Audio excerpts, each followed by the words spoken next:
जो शिवसेना है या जो बीजेपी है, ये एक ही थाली की सब चट्टे बट्टे हैं, ये वैचारिक रूप से एक हैं। अगर मैं शिवसेना की बात करूं तो वो भी कट्टर हिंदुत्व की बात करती है, अगर मैं बीजेपी की बात करूं तो वो भी कट्टर हिंदुत्व की बात करिए। उनका राजनीतिक अलायंस लंबे समय तक महाराष्ट्र में रहा है। पिछले बार जो मुख्यमंत्री बनने के चक्कर में उद्धव ठाकरे ने जो गेम खेला था और बीजेपी कह रही हम इसको नहीं बनाएंगे, तो वो मुख्यमंत्री बनने के चक्कर में 2.5 साल का कांग्रेस और एनसीपी और इन सब लोगों ने गठजोड़ करके मुख्यमंत्री बना दिया। अब 2.5 साल उसके कंप्लीट हो रहे हैं, अगला नंबर जो है वो पवार का आ रहा है। तो पवार को मुख्यमंत्री नहीं बनाना है, क्योंकि पवार मुख्यमंत्री बनेगा तो वो दूसरी विचारधारा को हो जाएगा, और इसलिए वहाँ हिंदुत्ववादी विचारधारा को जीवित रखना है। तो जो लोग ये कह रहे हैं कि जी बीजेपी ने वहाँ सरकार गिरा दी, मैं कहूँ बीजेपी ने सरकार नहीं गिराई है।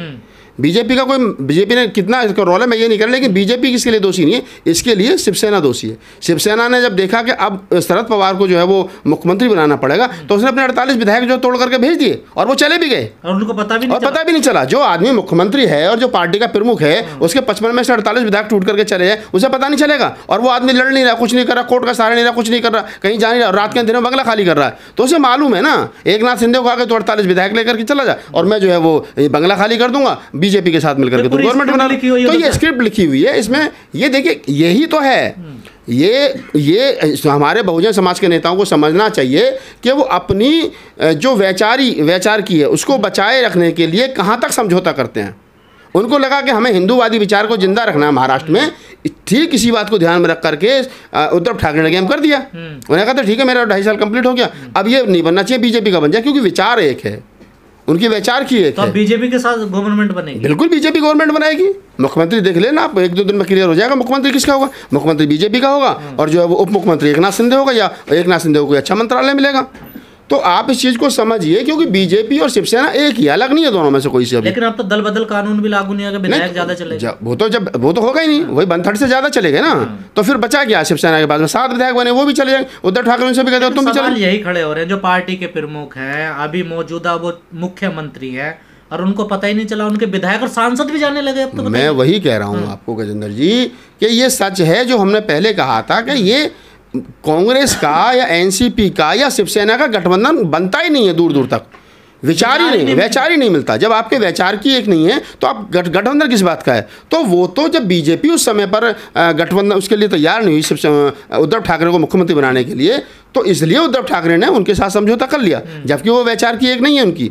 लेकिन अब जब उनको लगा उद्धव ठाकरे को कि मेरा 2.5 साल कंप्लीट हो गया, तो अब उनको ये लग रहा है कि अब ये दूसरी विचार के लोग जो राज करेंगे, तो उसको नहीं लगा। तो नुकसान तो इसमें कांग्रेस और शरद पवार का हो, सबसे ज्यादा शरद पवार का नुकसान है, इसमें कांग्रेस का नुकसान है। वो चाहते तो वहाँ पे मतलब अगर पहले ये लोग बीजेपी के साथ मिलकर सरकार बना रहे थे तो कम से कम 2.5 साल के लिए वो मुख्यमंत्री तो नहीं बनता उद्धव ठाकरे। तो ये सारा गेम जो है वो उद्धव ठाकरे का, और ये समझना चाहिए। उद्धव ठाकरे तो कोई नुकसान ही नहीं है, उसका क्या नुकसान है, वो तो 2.5 साल मुख्यमंत्री उनकी बात खत्म हो गई। और मैं कह रहा हूँ ये, मैं देखिए हमारे बहुजन समाज के नेताओं को इससे समझना चाहिए कि जो जिन हिंदूवादी परंपरा के लोगों को हम गाली बक रहे हैं, उनके अंदर कितना 2.5 साल एक दूसरे को गाली बकते रहे, अब आकर 2.5 साल में दूसरे सरकार भी बनवा रहे हैं। तो ये समझना चाहिए कि वो विचार को जिंदा रखते हैं, और जब विचार जिंदा रहता है तो फिर आगे काम बनता है। आपको नहीं लगता जब ऐसी प्रक्रियाएं होती हैं तो लोकतंत्र पर असर पड़ता है? हाँ, लोकतंत्र, देखिए पिछले 8-10 साल में जो भारतीय राजनीति में जो राजनीति का जो स्तर गिरा है, उसमें लोकतंत्र का जितना हनन हुआ है, आप उसको मतलब इतना हनन हुआ है कि आप उसको जितना कहें उतना कम है। तो इस प्रकार की घटनाएं जो आम आदमी का विश्वास उठता है राजनीति से, ये बड़े नेता गेम तो कर जाते हैं, लेकिन जैसे आपने कहा कि लोकतंत्र का नुकसान, लोकतंत्र का तो डेफिनेट नुकसान हो रहा है। और अभी जो आगे 2-1 दिन में जो दोबारा घटनाएं घटने वाली हैं महाराष्ट्र की राजनीति में, वो उससे ज़्यादा और आम आदमी टूटेगा। मतलब घटनाएं क्या घटना, जैसे बीजेपी के साथ सरकार बनेगी, कौन मिनिस्टर होगा कौन मिनिस्टर नहीं होगा, कल तक एक दूसरे को गाली बक रहे थे, फिर एक दूसरे को गाली में हार डालेंगे, फिर शरद पवार बैठ करके देखेंगे फिर क्या होगा। तो वो सारी चीज़ें हैं, वो जो होने वाला है वो उससे ज़्यादा और लोग जो आम वोटर है उसको ज़्यादा धक्का लगेगा। जनता किसी पार्टी चिन्ह पे अपने नेता का प्रतिनिधित्व तो चुन के भेजती है और बाद में पता चलता हो किसी और की गोद में जाकर बैठ जाए। वही तो कह रहा हूँ ना कि वो उससे क्या है कि आम वोटर जो है उसका विश्वास टूट जाता है, वोट परसेंटेज कम होता है। अरे छोड़ो यार, हमने इसको पिछली बार वोट दिया था, ये तो बीजेपी में चला गया, ये तो कांग्रेस में चला गया, उसकी व्यक्तिगत छवि खराब होती है और आम वोटर जो उससे वो त्रस्त होता है कहीं ना कहीं। कहा जा रहा है बीजेपी का बड़ा रोल है इसमें, लगता है बीजेपी का रोल हो सकता है डेफिनेट।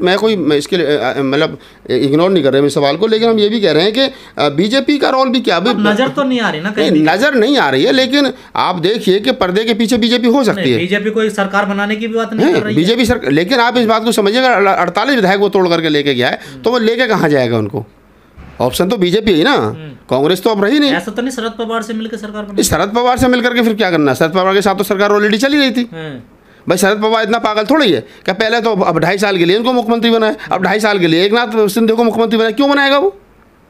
नहीं, शरद पवार बन जाएगा। शरद पवार का तो नंबर था ही, 2.5 साल के बाद में तो तोड़ने की क्या जरूरत थी?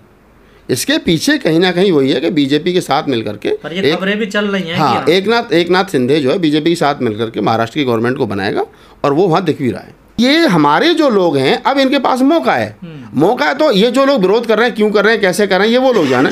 लेकिन मैं खासतौर से शेड्यूल कास्ट के लोगों को ये कहूँगा, SC ST को ये कहूँगा कि आप जाओ, आपके पास में सुनहरा मौका, सरकार ने खोली है भर्ती, और आपको वहाँ पे जाके अपना भर्ती होना चाहिए। बड़ा मौका है, आपकी गरीबी दूर हो सकती है। गांव में आपके पास ज़मीन नहीं, खेत नहीं, खलियान नहीं, भैंस कट्टे पाल करके आपके दूसरों के खेतों में काम करके जो दलित समाज नौकरी कर रहा है या मजदूरी कर रहा है या पेट पालन कर रहा है, अपना पालन पोषण कर रहा है, उसके पास में एक सुनहरा मौका है कि एक फौजी का सम्मान होता है, पूरा देश भ्रमण करने का आपको मौका मिलेगा, देश दुनिया को समझने का मौका मिलेगा, आपको रहना खाना फ्री, और फिर इक्वलिटी जो है वो तीनों सेनाओं में मौका मिलेगा। और जो सबसे बड़ी बात है कि सेना में इक्वलिटी है, आप खाना मिलेगा तो ऐसा नहीं कि ब्राह्मण के टेबल लग रहा है, ठाकुर की टेबल लग रहा है, शूद्र की जातिवाद, वहाँ पर जातियाँ टूटती है। सेना में कोई भी आदमी हो, वहाँ रैंक होती है, रैंक के आधार पर खाना सबको मिलता है। तो अच्छा मौका है, जाना चाहिए और भर्ती होना चाहिए। और मैं दलित समाज के लोगों से खासतौर से करूँ, आप जाओ, आप विरोध मत करो, जो लोग विरोध कर रहे हैं, क्यों कर रहे हैं, कैसे कर रहे हैं, उन्हें छोड़ो। लेकिन आप लोगों के पास में सुनहरा मौका है, आप जाइए और जाकर के अपनी भर्ती को सुनिश्चित करिए। कई लोग कह रहे हैं कि ये अग्निवीर जब 4 साल में वापस आएंगे, इन्हें हथियार चलाने का एक्सपीरियंस होगा, ये कहीं अपराधी ना बन जाए? नहीं, अब ये तो अपराधी बनेंगे तो बस सरकार क्या कर रही है? कानून है, कोर्ट है, कचहरी है, थाना है, ये क्या काम करेंगे? जब आदमी आप ये आप नेगेटिव क्यों सोच रहे हो? आप ये क्यों नहीं सोच रहे कि वो 4 साल देश की सेवा करके आएगा तो उसके अंदर देश के प्यार करने का जुनून होगा? आप ऐसा क्यों नहीं सोच रहे हो? आप अग्निवीर को क्यों बदनाम कर रहे हो? क्या वो अपराधी बनेगा? जो आदमी 4 साल देश की सेवा करके आया है, जो देश की सेवा करके आया, तो क्या वो अपराधी बनेगा? एक गलत भ्रांति फैलाई जा रही है। ये देखिए, मैं क्या करूँ कि अपराधी तो कोई भी हो सकता है, अपराधी पुलिस वाला भी हो सकता है, अपराधी वकील भी हो सकता है, अपराधी जज भी हो सकता है। अपराधी होने का मतलब ये नहीं है कि वो उसका पैसे से उसका कोई लेना देना है। अपराधी तो पुजारी भी हो, जो पुजारी मंदिर में 6 साल की बच्ची का बलात्कार कर रहा है, मुझे बताइए क्या उसका पैसा उसके लिए रोकता है? आदमी है, जो शरीर है उसकी, वो अपराधी बनाती है, जो शरीर है आदमी का। जो अग्निवीर हो गया, XYZ कोई भी हो गया, तो इस तरीके से नहीं फैलाना। मान लीजिए 18 साल की एज में वो अग्निवीर बन जाता, 22 में वो रिटायर हो जाता, तो फिर तो उसे पुलिस में भी मार सकता। अरे 35 साल की उम्र तक शेड्यूल कास्ट के 32 साल की उम्र तक जा रहे हैं आप, 6 साल तैयारी करो ना, आपके पास पैसा आ गया, आप कोचिंग लो, आप अच्छी और एजुकेशन लो, आप आगे ट्राई करो। किसने रोका है आपको? मतलब दलित समाज के लिए बहुत अच्छा, दलित समाज के लिए सुनहरा मौका है। दलित कम्युनिटी को जाना चाहिए, विरोध नहीं करना चाहिए। जो लोग विरोध कर रहे हैं, क्यों कर रहे हैं, कैसे करें, उनको उनके हाल पे छोड़ दो। भर्ती खुलती है, और मैं कह रहा हूँ इस आंदोलन में भाग नहीं लेना। जो विरोध का आंदोलन है, इससे भी दूर रहना चाहिए दलित समाज के लोगों को। क्योंकि मैं बता रहा हूँ, जैसे सरकार ने भी कल परसों कहा ना कि जिन लोगों के नाम FIR होंगी, उनको अग्निवीर में भर्ती का मौका नहीं मिलेगा, कैरियर खराब हो जाएंगे। तो दलित समाज के लोगों से मेरी खासतौर से अपील है कि वो इस आंदोलन का हिस्सा ना बने। पुलिस वेरिफिकेशन करेगी। हमारे 2 तारीख वाले मुकदमे अब तक नहीं सुलझे, एक नई कहानी आपके साथ निकल जाएगी। तो आंदोलन से दूर रहें, अपनी भर्ती सुनिश्चित करें। अब जाएं, अप्लाई करें। 22 साल की उम्र में, 23 साल की उम्र में आप रिटायर होकर घर आ जाएंगे, आपको 12-13 लाख रुपए मिलेगा, आर्थिक रूप से मजबूत हो जाएंगे, दूसरों की गुलामी से बचोगे। आइए, शादी करिए, तैयारी करिए, दूसरों की तैयारी करिए।